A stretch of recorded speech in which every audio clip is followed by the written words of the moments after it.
मेरा नाम सूर्य प्रताप सिंह चौहान है। कहाँ के निवासी हैं? मैं हसार कलां गांव का निवासी हूँ। वर्तमान में क्या कर रहे हैं? वर्तमान में अभी ठेकेदारी काम भी है मेरा, वो भी कर रहे हैं। साथ साथ में जो है जनता की सेवा में काफ़ी लंबे समय से मैं लगा हुआ हूँ। लगभग कितना समय हो गया आपको समाज सेवा करते हुए? लगभग मुझे 15 से 18 साल होने को जा रहा है। 15 से 18 साल आपको समाज सेवा में हो गए। बिल्कुल। तो इन 15 सालों में आपने किन किन क्षेत्रों में समाज सेवा की है? समाज सेवा जनता की जो है कोई भी समस्याएं रही हैं, चाहे वो हैंडपम्प सुधरवाने का कार्य रहा हो, चाहे बिजली व्यवस्था के काम रहे हों, मैं निरंतर इन सेवाओं में लगा रहा। अच्छा, बाकी का ऑनलाइन काम जितना भी रहता है, ऑनलाइन क्षेत्र में जो भी काम आता है जनता की, वो मैं प्रॉपर मैं करता हूँ उसको, क्योंकि CSC सेंटर मेरा खुद का है, तो मैं उस माध्यम से जो है जनता को प्रॉपर लाभ दिलाता रहता हूँ। अगर बात की जाए जैसे कि आज आप चुनावी मैदान में आ रहे हैं, बिल्कुल। प्रधानी पद की दावेदारी करने जा रहे हैं जी। तो आपके जिला आपकी ग्राम पंचायत की लगभग आबादी कितनी होती है? मेरी ग्राम पंचायत की आबादी अगर आंकी जाए तो लगभग 4500 से 5000 के समथिंग होना चाहिए पूरी ग्राम पंचायत की। मजरे कितने आते हैं? मजरे 5 मजरे आते हैं। 5 मजरे आते हैं जी। ग्राम पंचायत। जी।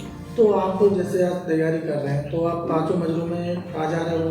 बिल्कुल, सबसे संपर्क है बराबर मेरा। बराबर संपर्क कर रहे हैं। बिल्कुल। तो जनता को कौन कौन सी ऐसी मूलभूत समस्याएं हैं जिस पर आपसे निराकरण चाहती है? जनता की सबसे बड़ी समस्याएं हैं रास्ते की। बहुत विकट स्थिति है हमारे यहाँ पे कि रास्ते ठीक ठाक नहीं हैं। जगह जगह पानी भरा पड़ा है, नालियाँ ना होने के कारण पानी का भराव रहता है तो कीचड़ मचा रहता है।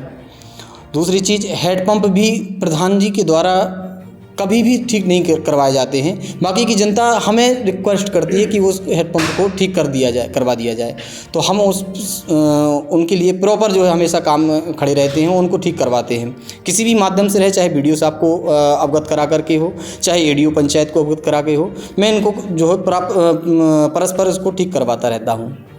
इसके अलावा क्या क्या समस्याएं हैं?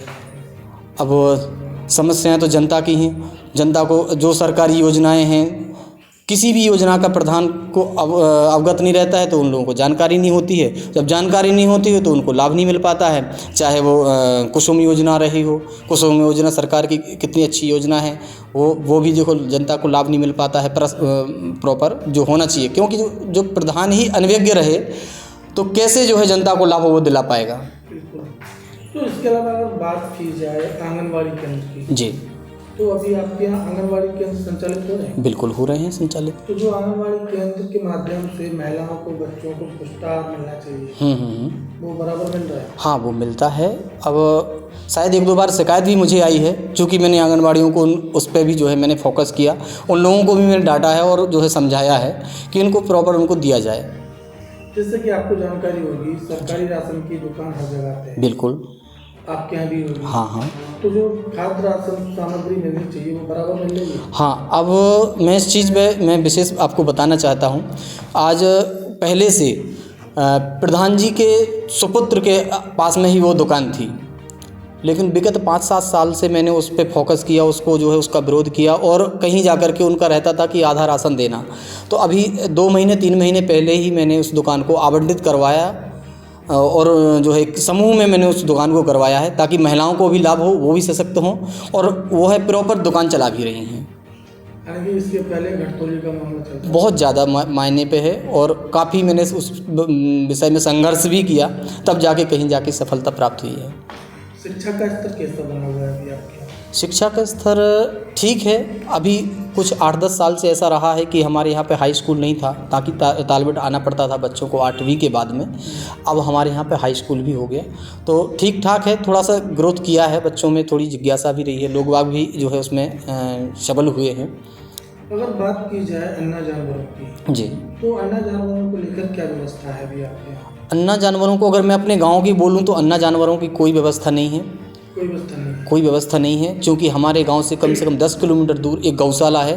उस गौशाला में ज़रूर हम लोग जो है उन गायों को छोड़ के आते हैं, लेकिन कहाँ तक छोड़ के आएँ, क्योंकि तो आपकी ग्राम पंचायत में गौशाला नहीं है, इसका क्या कारण है? इसका एक कारण, अब मैं समझ तो एक कारण को तो नहीं बता सकता, लेकिन इतना ज़रूर है कि शायद इस पे कोई फोकस नहीं किया गया हो, या प्रधान जी की जिज्ञासा न रही हो, या कोई शासन का वहाँ पे प्रोजेक्ट नहीं मिल पाया हो, ऐसा कुछ जो भी हो। तो इससे फिर तो जो आपके किसान हैं तो काफ़ी परेशान रहते हैं। बहुत ज़्यादा परेशान रहते हैं। किसानों का भी कई बार जो है उन लोगों का भी रहता है कि तुम इनको गायों को जो है गौशाला में छुड़वा के आओ। मैंने पिछली साल भी छुड़वाया था, सब लोग गए थे साथ में, हमें भी गया था, तो उनको वहाँ गौशाला में छोड़ के आए थे। वही चीज़ मैं कह रहा हूँ। इसी अगर मैं बात की जाए जी, आपके गाँव में खेल-कूद के मैदान की क्या व्यवस्था है? खेल कूद का मैदान हमारे ग्राम पंचायत में तो नहीं है, वो भी नहीं बना है। और आपके यहाँ अस्पताल वगैरह बनी है? हाँ, अस्पताल तो है, सामुदायिक स्वास्थ्य केंद्र बना है जो तिराहे पे है, वो तो संचालित होता है, उससे काफ़ी लाभ है लोगों को। काफ़ी लाभ है। जी। तो ये जो समस्याएं हैं जो आपने बताई, तो इन समस्याओं का जो वर्तमान प्रधान है उन्होंने कोई कदम क्यों नहीं उठाया?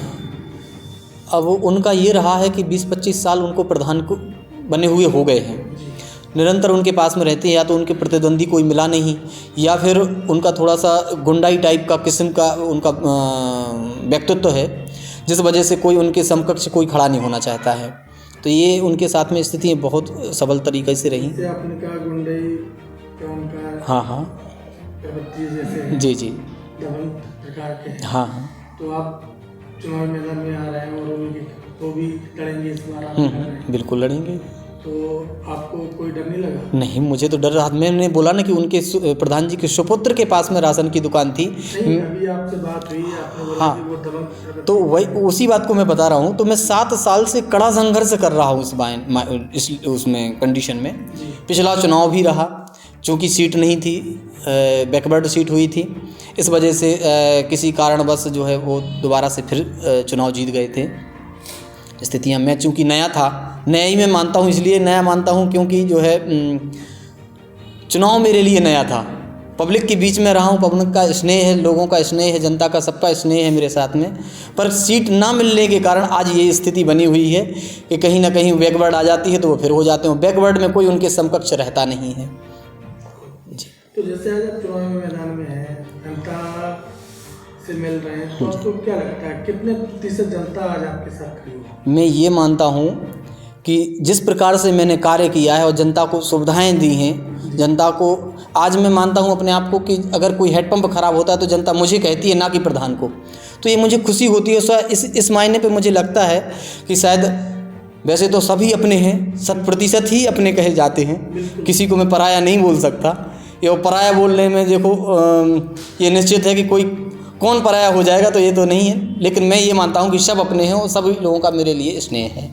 अगर आपको आपके क्षेत्र की जनता आशीर्वाद देती है और आप प्रधानी के पद पर आते हैं जी, तो सबसे पहली प्राथमिकता क्या रहेगी आपकी विकास के लिए? जी बिल्कुल, विकास के लिए मेरी सर्वप्रथम प्राथमिकता है, जैसे कि आज हमारे गांव की गलियां जो हैं बड़ी अव्यवस्थित हैं। दूसरा, एक लाइट की व्यवस्था भी ऐसी रहती है कि पता चले कि जो है किसी की लाइट ख़राब हो गई तो 200 रुपये जब लाइनमैन को दो तब जाके वो लाइट ठीक करता है। ये स्थितियां बनी हुई, तो इनको भी थोड़ा प्रॉपर करना पड़ेगा। तीसरी, जैसे हेडपंप है, कहीं ख़राब हो जाते हैं, पता चलता है 3-3, 4-4 महीने हो जाते हैं, हेडपंप की कोई सुध नहीं रहती है। चूँकि प्रधान पैसा काटता है हेडपंप का, बराबर काटते हैं, सब कुछ रिपेयरिंग दिखा रहे हैं, सब दिखा रहे हैं, लेकिन 4-4 महीने हेडपंप ठीक नहीं होते। तो ये मेरा प्रथम प्राथमिकता रहेगी कि चाहे रोड हो, इनको प्रथम प्राथमिकता में लेंगे। हेडपंप अगर आज ख़राब हुए तो निश्चित तौर पे कल ही ठीक हो जाएं, ये मेरी विशेष प्राथमिकता में रहेगा। बाकी का पानी का जहाँ जहाँ जल भराव है इसको भी जो है निकाला जाएगा। चौथा मेरा ये विशेष फोकस है, मैं आज ये कह सकता हूँ कि मेरे गांव में, पूरी ग्राम पंचायत में किसी एक कैंडिडेट को प्रधान के माध्यम से ऐसा नहीं है कि किसी प्रकार का कोई रोज़गार प्राप्त हो रहा हो। तो मैं रोज़गार पे भी विशेष फोकस करूँगा, क्योंकि रोज़गार जब रहेगा तब जाके गांव के आदमी गांव में रहेंगे, वरना पलायन होता रहेगा। तो इस पर जैसे आपने रोज़गार आप फोकस रहे, तो रोज़गार पे आप किस प्रकार से कदम उठाएंगे? आप ये समझ लीजिए, कोई भी ग्राम पंचायत ऐसी नहीं है जहाँ पे मनरेगा नहीं चल रहा हो। लेकिन मैं ये देखता हूँ कि मेरी ग्राम पंचायत में एक भी आदमी मनरेगा पे काम करने नहीं जा रहा है।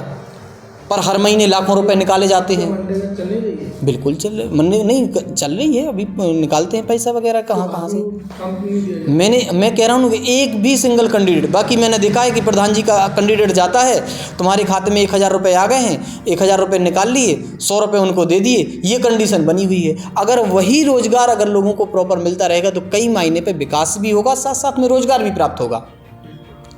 चैनल के माध्यम से क्या कहना रहेगा सभी क्षेत्रवासियों के लिए? मेरा क्षेत्रवासियों को, ग्रामवासियों को यही कहना रहेगा, जो भी अच्छा है, जो अच्छा प्रत्याशी चुने, जो आपको सुविधा दे सके, आपके गांव में विकास करा सके, आप लोगों को उससे कई मायने पे लाभ होता है, क्योंकि एक अच्छा प्रधान बनाना कम से कम 20 साल आगे बढ़ा देना होता है ग्राम पंचायत को।